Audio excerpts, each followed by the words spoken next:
오늘 우리가 함께 볼 하나님의 말씀은 열왕기하 15장 13절에서 22절까지 말씀입니다. 열왕기하 15장 13절에서 22절까지 말씀입니다. 함께 합독하도록 하겠습니다. 유다 왕 우시야 제39년에 야베스의 아들 살룸이 사마리아에서 왕이 되어 한 달 동안 다스리니라. 가디의 아들 므나엠이 디르사에서부터 사마리아로 올라가서 야베스의 아들 살룸을 거기에서 쳐 죽이고 대신하여 왕이 되니라. 살룸의 남은 사적과 그가 반역한 일은 이스라엘 왕 역대지락에 기록되니라. 그때 므나엠이 디르사에서 와서 딥사와 그 가운데 있는 모든 사람과 그 사방을 쳤으니 이는 그들이 성문을 열지 아니하였으므라. 그러므로 그들이 그곳을 치고 그 가운데 야입엔 분열을 갈랐더라. 유다 왕 아사랴 제39년에 가디의 아들 므나엠이 이스라엘 왕이 되어 사마리아에서 10년간 다스리며 여호와 보시기에 악을 행하여 이스라엘로 범죄하게 한 느밧의 아들 여로보암의 죄에서 평생 떠나지 아니하였더라. 아수르 왕 불이 와서 그 땅을 치려하매 므나엠은 은 1000달란트를 불에게 주어서 그로 자기를 도와주게 함으로 나라를 자기 손에 굳게 세우고자 하여 그 은을 이스라엘 모든 큰 분자에게서 강탈하여 각 사람에게 은 50세겔씩 내게 하여 아수르 왕에게 주었더니 이에 아수르 왕이 되돌아가 그 땅에 머물지 아니하였더라. 므나엠의 남은 사적과 그가 행한 모든 일은 이스라엘 왕 역대지락에 기록되지 아니하였느냐. 므나엠의 그의 조상들과 함께 자고 그의 아들 부가이아가 대신하여 왕이 되니라. 아멘. 여로보암 2세의 죽음 이후 이 북이스라엘은 정치적 야심에 의한 탐욕과 또 선대조부터 끊어내지 못하고 내려오던 여로보암의 죄로 인해 피비린내 나는 사륙과 갈등이 이어집니다. 북이스라엘의 이 마지막 3년 동안 이 6명의 왕이 다스리면서 무려 5명의 왕이 암살당하는 아주 비참하고도 혼란스러운 그야말로 이스라엘의 도덕성과 종교적 윤리가 땅에 떨어져 버린 하나님 보시기에 참으로 슬픈 상황이 이어져 내려왔던 것이죠. 자, 이런 상황 속에서 오늘 말씀에 등장하는 므나엠 왕은 이러한 북이스라엘의 정치적 종교적 상황을 단적으로 보여주고 있는 인물이라고 볼 수 있습니다. 그의 삶은 한마디로 자신의 잔인함과 탐욕으로 인해 하나님을 두려워하지 않는 삶의 최후는 어떠한 것인가를 명백히 보여주고요. 또 우리 성도들로 하여금 하나님을 경외하는 삶 안에 가장 복되고 거룩하고 영광스러운 삶임을 깨닫게 해줍니다. 자, 므나엠이 어떤 사람이길래 이렇게 평가가 내려질까요? 함께 말씀을 살펴보도록 하겠습니다. 자, 내용 관찰 1번입니다. 자, 므나엠은 어떻게 이스라엘 왕이 되었으며 즉위 후 딥사에서 어떤 악행을 저지릅니까? 자, 14절을 보면요. 자, 므나엠이 디르사에서 이제 사마리아로 올라가서 야베스의 아들 살룸을 쳐 죽이고 왕이 됩니다. 이때 여기에서 나오는 이 디르사는 어떤 곳이냐면요. 바로 므나엠의 본거지예요. 그러니까 므나엠이 거기서부터 자라나고 어떤 정치적인 그런 권력들을 키워나갔던 그런 곳이죠. 또 북이스라엘 왕실의 옛 수도입니다. 자, 이곳에서 세력의 기반을 잡은 므나엠이 드디어 이제 구테타를 일으킨 거죠. 즉 반역을 일으켜서 이제 사마리아 올라가 살룸을 쳐 죽이고 왕이 된 것입니다. 반역의 반역을 이어간 겁니다. 그러니까 이런 왕뿐만 아니라 우리도 마찬가지입니다. 계속해서 이어져고 있는 사회적으로나 개인적으로나 가정적으로 내려오는 어떤 악한 악습이 있다. 그러면 우리는 저번 시간에 말씀드린 것처럼 단호하게 끊어내야 됩니다. 그러나 그 끊어내는 과정이 쉽겠습니까? 힘듭니다. 너무나도 어려워요. 정말 나의 마음과 생각과 삶과 또 우리 안에 있는 모든 것들이 정말 끊어지고 없어지고 절단되는 그런 고통과 아픔을 겪어야 되는 것입니다. 사람과의 관계도 마찬가지예요. 우리가 많은 사람들과 관계를 하며 살아가는데요. 그런 관계에 있는 어려움들이 또 찾아옵니다. 그런데 많은 사람들은요. 그런 어려움 때문에 그 관계를 개선하려고 하거나 노력하지 않습니다. 왜요? 그런 가운데는 너무나도 많은 아픔과 고통이 따라요. 나 자신이 죽어야 되고요. 또 나 자신이 포기해야 되고요. 또 내가 나의 시간과 물질과 여러 그 열정적인 일들을 쏟아 부어야 하기 때문에 이런 아픔과 고통 가운데 있어서 그냥 우리가 포기하고 마는 것입니다. 그것은 우리 가정에서도 마찬가지예요. 자녀와의 관계 또는 부부와의 관계, 이런 모든 관계 속에서도 우리가 다투고 또 여러 가지 문제가 발생할 수 있어요. 그런데 그럴 때마다 우리가 어떻게 해야겠습니까? 정말 주님 앞에 무릎 꿇고 겸손하게 주의 뜻을 구하고 주님의 능력을 구하며 우리가 노력해야 되는데, 그게 힘들어서 우리가 포기하고 마는 경우가 있습니다. 여기도 마찬가지입니다. 악습이 계속해서 이어져 나왔어요.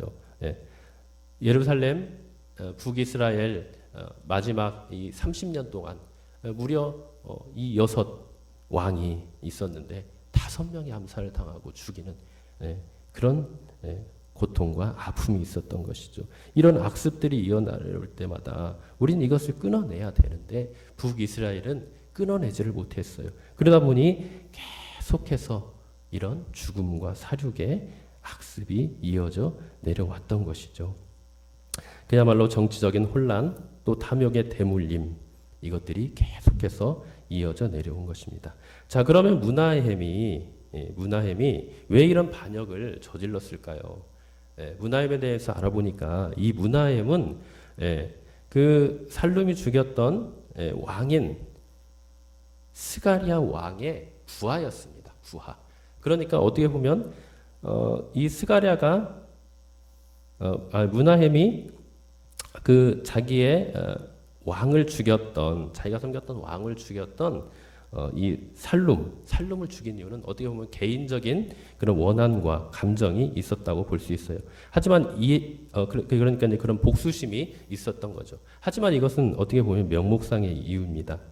더 구체적이고 내면적인 이유는 바로 이 문하햄이 가지고 있었던 야심, 탐욕, 정치적인 정권, 권력욕, 그런 것들로 가득 차 있었던 사람이었기 때문이죠. 그런 권력과 또 야심으로 가득 찬 이 문하햄이 사마리아에 올라가서 살룸을 죽이고 이제 왕이 되었던 겁니다. 그 과정들을 보면요, 먼저 16절을 보면은 이제 이 문하햄이 디르사에서 출발하여 이제 딥사로 갑니다. 딥사. 이 딥사라는 곳은 솔로몬 왕 때에 솔로몬 왕이 영토를 넓혔던 그 영토 중에서 가장 북단에 있는 영토입니다. 지금으로 말하면 유프라테 강 그 주변에 있는 성읍인데요.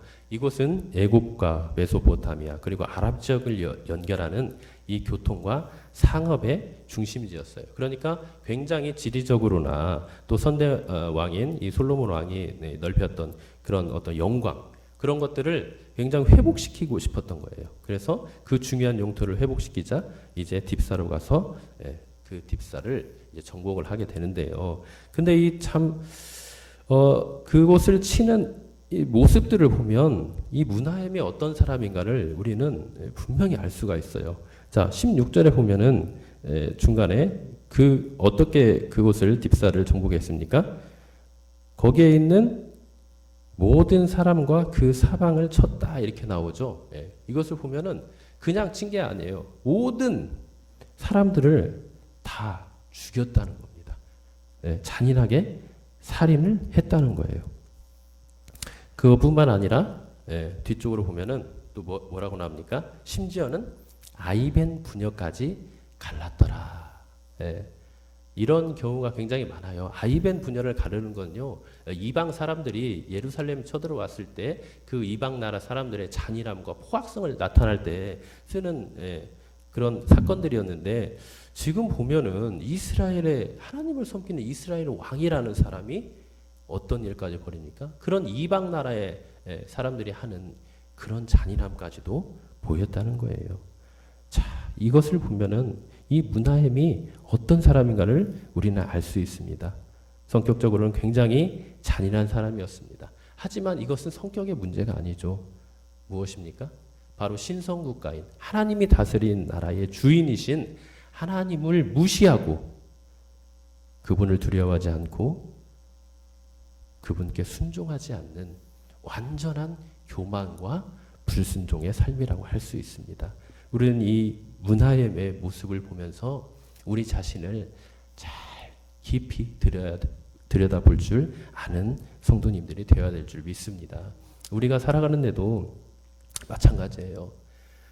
지금 문하엠이 이런 악하고 포악한 일들을 할 수 있었던 이유는 바로 그 선대 왕부터 쭉 내려져 왔던 그런 여로보암, 초대 왕이었던 여로보암이 행했던 그 악한 악습이 계속해서 이어져 내려왔기 때문입니다. 그런 가운데 또 인간에 대한 그런 탐욕과 이게 맞물리면서 이 문하엠은 결국 거기에 매몰되고 이런 악습을 계속해서 밟아 나갔던 거죠. 우리들도 그래서 우리의 마음을 늘 하나님의 말씀 앞에, 거울 앞에 비춰 보아야 되고 우리의 마음과 또 우리의 삶들을 늘 끊임없이 되짚어 봐야 될 줄 믿습니다.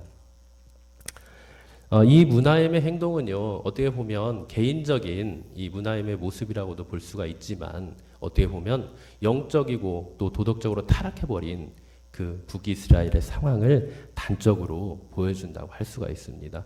그 당시 이 이스라엘이 정말 하나님 앞에 겸손하고 하나님을 두려워하는 삶을 사는 것이 아니라 이 왕을 비롯해서 그 사회가 전반적으로 하나님 앞에 두려워하지 않는 또 도덕과 또 윤리가 떨어져 버린 땅에 떨어져 버린 그런 악한 사회가 되어가고 있었다는 것이죠. 자, 내용 관찰 2번을 보겠습니다. 자, 문하엠은 하나님 보시기에 어떤 사람이었습니까? 자, 먼저 17절을 보면 문하엠이 이제 왕이 되어서 사마리아에서 이제 10년을 통치하게 됩니다. 자, 그리고 이제 18절에 보면 거기에 뭐라고 나오냐? 처음에 자, 문하엠이 그렇게 왕이 되고 10년간 다스리면서 한 모습, 이게 왕으로서의 그런 모습이 나오는데요. 참 많이 안타깝습니다. 자, 18절 처음 보면요. 여호와 보시기에 악을 행했다고 했죠. 이게 여호와 보시기에 악을 행했다는 겁니다. 그러니까 하나님 앞에서도 하나님을 두려워할 줄 모르고 악을 행하는 사람이었다는 거예요. 그리고 이스라엘로 범죄하게 한 느밧의 아들 여로보암의 죄에서 떠나지 아니었는데 문제는 무엇입니까? 평생 떠나지 않았대요. 평생. 이게 정말 무서운 겁니다. 평생 떠나지 않았다. 자, 우리 그리스도인들은요, 살아가면서 정말 죄를 지을 때도 있고요, 또 연약함으로 쓰러지고 또 좌절할 때도 있습니다. 그러나 우리는 우리 안에 계신 그 성령님의 인도하심과 조명하심과 또 말씀 가운데서 하나님 앞에 다시금 무릎 꿇고 겸손히 회개하며 나아가는데요. 지금 문하엠을 보면은 그런 모습이 하나도 나와 있지 않아요. 그리고 그에 대해서 성경이 평가하는 단 한마디는 무엇입니까? 여호와 보시기에 악을 행했고 그럴 뿐만 아니라 그 악을 어떻게 행했다고요? 평생 동안 행했대요. 평생 동안. 그 죄가 이제 여로보암의 죄인데요. 여로보암이 지었던 그 죄는 여러분도 알다시피 우상을 섬기며 그 우상을 하나님으로 섬겼던 가장 교만하고도 가장 악한 악이었습니다. 그 죄를 평생 동안 지으며 살았다고 하는 겁니다. 평생 악을 저질렀고 평생 하나님과 그분의 심판을 두려워할지도 모르고 회개도 하지 않은 아주 교만하고 또 탐욕에 사로잡힌 왕이었다는 것입니다.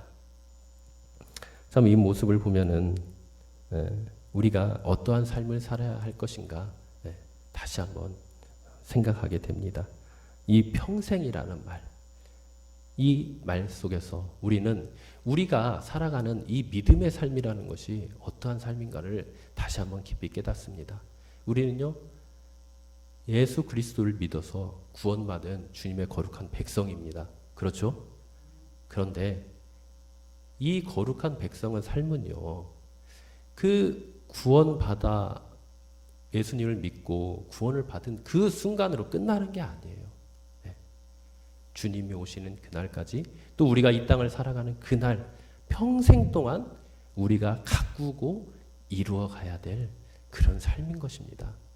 그런데 요즘 많은 그리스도인들을요, 그것을 망각하고 있어요. 그래서 그래 나 예수 믿었는데 구원 얻었는데 이거 뭐 끝 아니야? 하면서 그 이후의 삶은 이 문하임과 같이 아주 교만하고 악하고 완악한 삶을 살아가는 것을 볼 수 있습니다. 여러분 이러면 안 됩니다. 우리 그리스도인들은요 끝까지 평생 동안 주님 바라보고 주님 의지하면서 계속해서 우리의 거룩을 이루어 나아가야 되고요. 또 우리의 영혼과 또 우리의 성품을 계속해서 성숙하게 이루어 나아가야 될 줄 믿습니다. 자, 연구와 묵상 3번을 보시면요. 하나님과 사람을 대하는 문하임의 태도에서 발견할 수 있는 문제점을 그가 아수르 왕을 다독이기 위해 자행한 강탈을 통해 살펴봅시다. 자, 19절을 보면요. 이제 심판 이렇게 해서 계속해서 하나님 앞에 죄만 짓고 살아가는 이 문하임에게 이제 하나님께서 심판의 방망이로 아수르의 불을 보내십니다. 불이라고 나온 이 사람은요, 그 당시 고대 근동지방에서 최고 강대국이라고 할 수 있는 아수르의 왕인데요. 이 사람의 정식 명칭은 디글랏 빌레셀 3세입니다. 디글랏 빌레셀 3세. 자, 아수르를 그 당시 근동지방의 최강국으로 끌어올린 왕이었어요. 그리고 그 아들이 있는데요. 그 아들이 살만 에셀 4세입니다. 이 살만 에셀 4세 때 바로 이 왕에 의해서 북이스라엘이 멸망하게 됩니다. 자, 어찌 보면 이 불을 보낸 사건, 이것은 하나님의 마지막 기회였을 것입니다. 하나님께서 이 문하임에게 보내는 마지막 하나님을 바라보고 회개할 수 있는 그런 기회였던 것이죠. 그런데도 그는 끝내 하나님께 회개하거나 돌아오지 않고 오히려 이 은 1000달란트, 무게로 하면 170톤이나 됩니다. 이 170톤이나 되는 은 1000달란트를 내몰로 주어 선심을 사고 그를 달래어 그 당시 최강국인 아수르로부터 자신의 정권을 인정받으려고 했습니다. 그러니까 그 정권을 자신의 그 정권을 유지하고 그 최강국인 그 아수르로부터 인정을 받는다는 것이 그에 대한 목적이었고 이유였던 것이죠. 그래서 20절을 보면요. 이 은 1000달란트가 근데 170돈이기 때문에 엄청난 양입니다. 이 많은 양을 어떻게 마련을 했겠습니까? 므낫세는 그것을 북이스라엘에 있는 그 부자들에게 한 사람당 은 50세겔씩 내게 해서 내게 했다는 것은 좋은 말이고요. 강탈했던 거죠. 강탈해서 마련하게 했습니다. 자, 이것을 볼 때 문하임은 굉장히 잔인할 뿐만 아니라 자신의 정욕과 탐욕을 위해서는 어떠한 수단과 방법을 가리지 않는 악한 왕임을 우리는 볼 수 있습니다. 소위 한 나라의 왕이라는 사람이 백성을 희생시키면서까지 자신의 영달을 취하는 아주 교만하고 악한 왕이었던 것이죠. 이를 통해 이스라엘은 아수르와 한동안은 평화를 유지했습니다. 그러나 백성들은 너무 많은 세금 납부에 삶이 너무나도 피폐해져 갔고 나라는 더욱더 힘들어 갔죠. 결국 이는 문하임과 그 나라가 처한 이 어려움 가운데 영구적인 해결책이 되지 못했음을 우리는 알 수 있습니다. 순간적인 위기는 모면했겠지만 결국 20년 후에는 아수르에게 이 북이스라엘이 망하게 되는 아주 비참한 상황이 이어지게 되는 거죠. 자, 느낀 점 4번을 보면요. 하나님 없이 무력으로 권력을 찬탈하고 자기보다 강한 자를 무마하기 위해 자국 백성의 것을 강탈하기까지 하는 문하임을 보며 우리는 무엇을 느낍니다. 무엇을 느낍니까? 먼저 우리는 우리 안에 존재하는 이 탐욕의 무서움을 볼 수가 있습니다. 우리도 문하임과 같이 무언가 사로잡혀 있는 그 탐욕의 마음들이 있는 것을 알 수 있습니다. 우리는 늘 말씀을 가까이 하고 또 성령께서 그 말씀을 통해서 우리 마음을 비춰주실 때 우리 마음에 있는 그 탐욕을 발견하고 하나님께 겸손히 무릎 꿇고 또 그것을 제해야 되려고 날마다 무릎 꿇는 삶을 살아야 될 줄 믿습니다. 자, 두 번째로는 하나님을 두려워하지 않는 삶이 어떠한 것인가를 볼 수가 있습니다. 문하임은 평생 악을 행하며 또 계속해서 이어져 내려오는 여로보암의 죄를 범하며 산 사람입니다. 이것은 바로 하나님을 두려워하지 않은 삶을 살지 않았다는 거예요. 결국 내가 왕이 되고 내가 주인이 되고 내가 하나님이 되어서 내 생각과 내 판단이 기준이 되어서 자기의 영화만을 위해서 산 사람을 살았던 것을 우리가 볼 수 있는 거죠. 따라서 우리는 늘 한순간이라도 이 사랑의 하나님, 그죠? 보통 많은 사람들이 사랑의 하나님만을 외쳐요. 그러나 그 사랑의 하나님은 결국 거룩하신 하나님이라는 것을 우리도 알아야 됩니다. 그래서 그 하나님께서 사랑을 베푸실 때는요, 먼저 우리를 거룩하게 하셔서 우리를 만나 주십니다. 그 거룩하신 하나님을 만나기 위해서는 먼저 우리 안에 있는 모든 이런 탐욕과 욕심들을 버리고 우리 안에 하나님을 두려워하는 그 경외하는 마음으로 하나님을 찾아야 될 것입니다. 따라서 우리는 문하임을 통하여서 이 탐욕이 얼마나 무서운 것인가, 또 하나님을 두려워하지 않는 삶의 최후가 어떤 것인가를 오늘 말씀을 통해서 분명히 깨달으시고 날마다 우리가 하나님 앞에 겸손히 무릎 꿇고 우리 자신을 하나님 앞에 되돌아보며 하나님을 경외하는 삶을 살아가시길 바랍니다. 결단과 적용 5번을 보시면요. 부정한 방법으로 자리를 탐하거나 내 지위를 유지하기 위해 불의를 행한 적은 없습니까? 하나님이 세우신 자리에서 그분의 선한 목적을 이루어 드리는 은혜의 통로가 되기 위해 오늘 내가 할 일은 무엇입니까? 자, 하나님께서는 우리에게 말씀하셨죠. 너희가 먹든지 마시든지 무엇을 하든지 다 하나님의 영광을 위하여 하라. 우리가 맨 먼저 기억해야 될 것은 우리의 삶의 목적과 우선순위가 무엇인지를 분명히 세우는 것이라고 생각을 합니다. 하나님께서 말씀하신 것처럼 그 하나님의 영광을 위하여 우리의 욕심과 교만과 탐욕을 온전히 내어버리고 고람대오의 삶으로서 하나님 앞에 겸손히 그분의 영광을 위하여 살아가는 우리 모든 성도님이 되기를 간절히 바랍니다. 자, 오늘의 기도 함께 읽습니다. 주님이 세우신 자리에서 주님의 방법으로 주님의 목적을 이루는 자가 되게 하소서. 아멘.